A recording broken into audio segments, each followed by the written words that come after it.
Assalamu alaikum dear aspirants, welcome to the video. Today we are going to end our pointer of physical science with the last subtopic of physical science, that is modern material और chemicals. ये जो है modern material और chemicals का जो question है that is somewhat contemporary, तो इस हवाले से जो है there is probability कि this is an important question regarding to the CSS paper of general science and ability. So हम देखते हैं कि कौन कौन से जो हैं हमें मटीरियल्स सिलेबस में प्रोवाइडेड है और हमने उनको किस किस तरह से डिस्कस करना है. Hopefully this detailed video will build a concept of different materials in your mind so that you can handle every dimension of those materials. So let's start with the topic. The first one is the semiconductors. पहले हम देखते हैं कि semiconductors क्या है. Semiconductor is a material that possesses the properties of both the conductor and the insulator. As the name suggests, semiconductor, तो इसका मतलब है कि इसके अंदर दोनों प्रॉपर्टीज़ पाई जाती होंगी. ये समटाइम कंडक्टर के तौर पर काम करेगा, समटाइम्स इंसुलेटर के तौर पर काम करेगा. अब for the students of social science में उनको बताती चलूँ कि व्हाट कंडक्टर इज़. कंडक्टर हम ऐसे मटेरियल को कहते हैं that can conduct electricity and heat. ठीक है, उसको हम कहते हैं गुड कंडक्टर. और जो ऐसा मटेरियल जो कि ना इलेक्ट्रिसिटी कंडक्ट कर पाता हो ना ही हीट कंडक्ट कर पाता हो, तो उसको हम कहते हैं इंसुलेटेड. ठीक है, अब हम देखते हैं कि what are the characteristics of semiconductor. Act as a conductor at high temperature, act as an insulator at low temperature. ठीक है, जब इस मटेरियल को हाई टेम्परेचर प्रोवाइड किया जाता है तो ये कंडक्टर के तौर पर काम करता है. जब इसको लो टेम्परेचर प्रोवाइड किया जाता है तो ये इंसुलेटर के तौर पर काम करता है. Conduction is composition dependent. जिस तरह की एक मटेरियल की कंपोजिशन होगी, सेमीकंडक्टर की कंपोजिशन होगी, उसी पर ही उसकी कंडक्टिविटी रेंज डिपेंड करेगी या इंसुलेटिंग रेंज डिपेंड करेगी. ठीक है, अब इसमें जो है एक सब कंसेप्ट है दैट इज़ डोपिंग. किसी भी मटेरियल, सेमीकंडक्टर मटेरियल को अगर हमने एक अच्छा कंडक्टर के वो कंडक्टिविटी उसकी हो तो रही हो पर एक एक्सटेंडेड रेंज पे उसकी कंडक्टिविटी होना शुरू हो जाए, तो अगर हमने उस मटेरियल को ऐसा बनाना हो तो उसके अंदर हम डोपिंग करते हैं. Now what doping is? Doping is the addition of the impurities within the semiconductors, जिस प्रोसेस को हम डोपिंग कहते हैं. और जो इम्प्योरिटीज़ का मटेरियल हम ऐड करते हैं सेमीकंडक्टर के मटेरियल में, उस मटेरियल को हम कहते हैं डोपेंट. ठीक है, ये देखें जी, ये मैंने सेम बात इसमें बताई हुई है, can be increased by doping. अब एग्जांपल हम देख लेते हैं सेमीकंडक्टर की. सेमीकंडक्टर जो the best semiconductor material is germanium. Other than this there is a good semiconductor that is gallium arsenide. ठीक है, अब इसकी एप्लीकेशन देख लेते हैं. This is basically the foundation material of every appliance that we use today. जैसे कि हमारे मोबाइल फ़ोन्स, जैसे कि हमारे कैलकुलेटर्स, इसके अलावा हमारी जो स्मार्टफोन्स हैं, इनफैक्ट स्मार्ट वॉचेज़ हैं, इनफैक्ट उसके अंदर भी जो है सेमीकंडक्टर का मटेरियल यूज़ होता है. उसके अलावा this is used in resistors, in capacitors, in solar cells. अब मैं आपको एक एग्जांपल से वेरीफाई करवा देती हूँ कि किस तरह से सेमीकंडक्टर वर्क करता है. अब हम देख लेते हैं कि सोलर सेल किस तरह से काम करता है. जब उसके अंदर हीट उसको प्रोवाइड की जाती है, जब सनलाइट के ज़रिए से वो हीट एब्जॉर्ब करता है तो वो इलेक्ट्रिसिटी प्रोड्यूस करता है. सेम हमने पढ़ा कंडक्टर में कि वो एज अ कंडक्टर काम करेगा जब उसका टेम्परेचर उसको हाई प्रोवाइड किया जाएगा. तो same is in the case of the solar cell. जब दिन का टाइम होता है और हीट ज़्यादा होती है तो वो एज अ कंडक्टर काम करता है, और at the time of night जबकि हीट नहीं होती है, सूरज की रोशनी नहीं पाई जाती, तो उस वक्त वो एज एन इंसुलेटर काम करता है, वो इलेक्ट्रिसिटी प्रोड्यूस नहीं करता. ओके जी, सेमीकंडक्टर हमने एंड कर लिया था with example of solar cell. Next जो हमारे पास है modern material that is pesticide. अगर तो आपने एग्रीकल्चर अपना ऑप्शनल सब्जेक्ट रखा है तो आपको इसकी मुझसे ज़्यादा बेहतर अंडरस्टैंडिंग होगी, या इस वीडियो से ज़्यादा आपको बेहतर अंडरस्टैंडिंग होगी. इफ़ नॉट तो कोई बात नहीं, फिर भी हम इसको डिस्कस कर लेंगे, आपको इसकी बेसिक अंडरस्टैंडिंग हो जाएगी with regard to the paper of general science and ability. ठीक है, हम देख लेते हैं कि what is pesticide. Any substance or mixture of substance that is intended for preventing, destroying, repelling और mitigating any pest.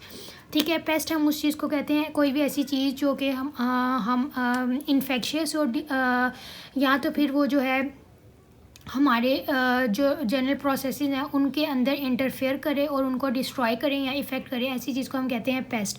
अब पेस्ट की आगे डिफरेंट कैटेगरीज़ हैं. अब ये डेफिनेशन बाय है इन्वायरमेंटल प्रोटेक्शन एजेंसी के. ठीक है, एक और डेफिनेशन हम देख लेते हैं by an authority that is food and agriculture organisation. ये क्या कहती है? It refers to fungicides, herbicides, insecticide, disinfectants और any other substance intended to prevent, destroy, control or mitigate the effect of pests which otherwise interfere in the process of production, processing, storage, distribution and marketing of food. ठीक है, वो कह रहे हैं कि कोई भी फंजीसाइड, हर्बिसाइड, डिसइंफेक्टेंट और अदर और any other substance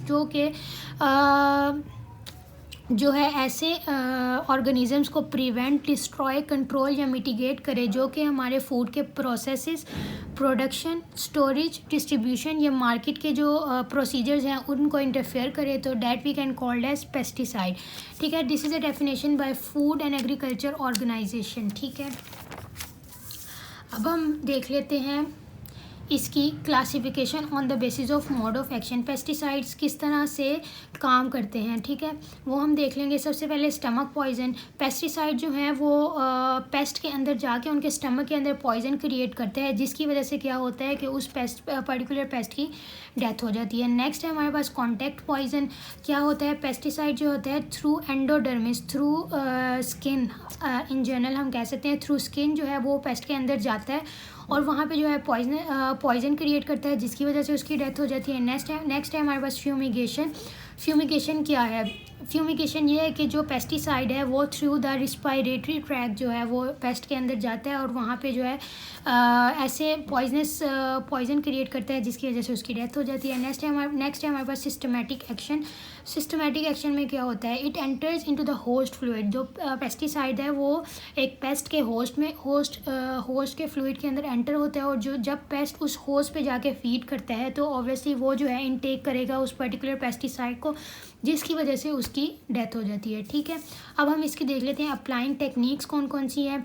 applying techniques are very simple. Spraying है, हम उसको स्प्रे कर सकते हैं. डस्टिंग है, डस्ट कर सकते हैं. उसके अलावा फ्यूमिगेशन कर सकते हैं और बैटिंग है. ठीक है, अब नेक्स्ट जो है मैंने पेस्टिसाइड्स के लिए एक चार्ट बनाया है जिसके अंदर इनकी कैटेगरीज़ बता दी हैं, इनका पर्पस, पर्टिकुलर कैटेगरीज़ का पर्पस बता दिया और उनकी कुछ एग्जांपल्स.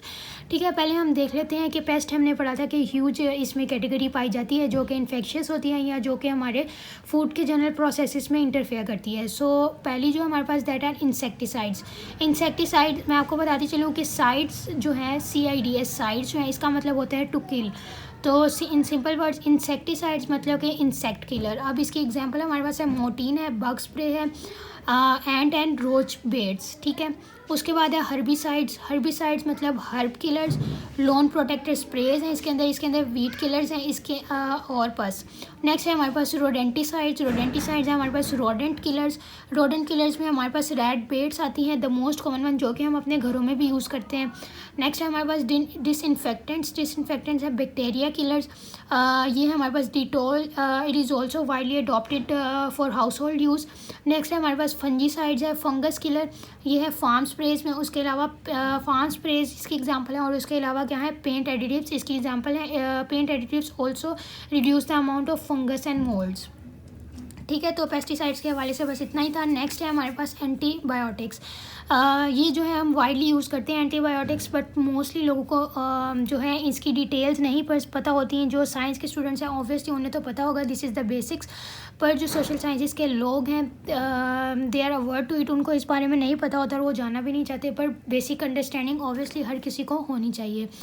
और तो हम देखते हैं कि what are antibiotics. Anti means against, antibiotics means organisms. तो एंटीबायोटिक्स क्या होगा, अगेंस्ट द ऑर्गेनिजम्स या living organisms. Obviously organisms living ही होते हैं, लिविंग थिंग्स. ठीक है, अब हम देखते हैं antibiotic is a drug that is use against the infectious bacteria to hamper the infection either by killing the organism और बाय हैम्परिंग इट्स ग्रोथ. ठीक है, एंटीबायोटिक की जो ड्रग है वो हम वाइडली यूज़ करते हैं फॉर आर डिफरेंट इन्फेक्शंस. जब हमें कोई बीमारी हो जाती है तो मोस्टली डॉक्टर प्रिस्क्राइब करता है कि आप एंटीबायोटिक यूज़ करें. और जो एंटीबायोटिक है वो बेसिकली है क्या, दैट इज़ अ ड्रग जो कि हमारे अंदर जो पैथोजेनिक इन्फेक्शियस बैक्टीरिया होते हैं उनके इन्फेक्शन की अमाउंट को रोकता है. हाउ, इसके दो मोड ऑफ एक्शन होते हैं. किस तरह से रोकते हैं, either by killing the bacteria और बाय हैम्परिंग इट्स ग्रोथ. ठीक है, अब क्लासिफिकेशन मैंने आपको बताया. मोड ऑफ एक्शन की बेस पे इसको क्लासीफाई करते हैं और स्कोप की बेस पे. मोड ऑफ एक्शन हमारे पास एक बैक्टीरिसाइडल होती हैं एंटीबायोटिक्स और बैक्टीरियोस्टैटिक्स होती हैं. जो बैक्टीरिसाइडल होती हैं वो जो है बैक्टीरिया को किल कर देती हैं फ्रॉम द स्क्रैच, और जो बैक्टीरियोस्टैटिक होती हैं ये उनकी ग्रोथ को हैम्पर करती हैं। अब स्कोप देख लेते हैं। एक नैरो स्पेक्ट्रम एंटीबायोटिक्स होती हैं और एक ब्रॉड स्पेक्ट्रम जो कि हम डिफरेंट काइंड ऑफ डिजीज़ के लिए यूज़ कर लेते हैं, उनको हम कहते हैं ब्रॉड स्पेक्ट्रम एंटीबायोटिक्स। और नैरो स्पेक्ट्रम एंटीबायोटिक वो होती हैं जो कि एक स्पेसिफिक बीमारी के लिए ही यूज़ किए जाए और इसके अलावा किसी बीमारी के लिए वो यूज़ ना की जा सकती हो, तो उसको हम कहते हैं नैरो स्पेक्ट्रम एंटीबायोटिक्स। उसके बाद है हमारे पास mode of action of bactericidal. ठीक है, बैक्टीरिसाइडल्स की मोड ऑफ एक्शन हम देखेंगे। सबसे पहले है बीटा लैक्टम्स, ऐसी एंटीबायोटिक्स जो बैक्टीरिया इन्फेक्शियस बैक्टीरिया होता है उसके सेल वॉल के साथ इंटरेक्ट करती हैं और इसकी सेल वॉल की फॉर्मेशन को रोक देती हैं, जिसकी वजह से क्या होता है, उस बैक्टीरिया की डेथ हो जाती है। इनमें हमारे पास एग्जांपल आती हैं पेनिसिलिन और स्फेलोस्पोरिन। ठीक है, नेक्स्ट है हमारे पास फ्लोरोक्विनोलोन्स। ठीक है, ये जो है ये डीएनए प्रोडक्शन को रोक देती हैं in that specific infectious bacteria, जिसकी वजह से क्या होता है वो जो है ज़िंदा नहीं रह पाता और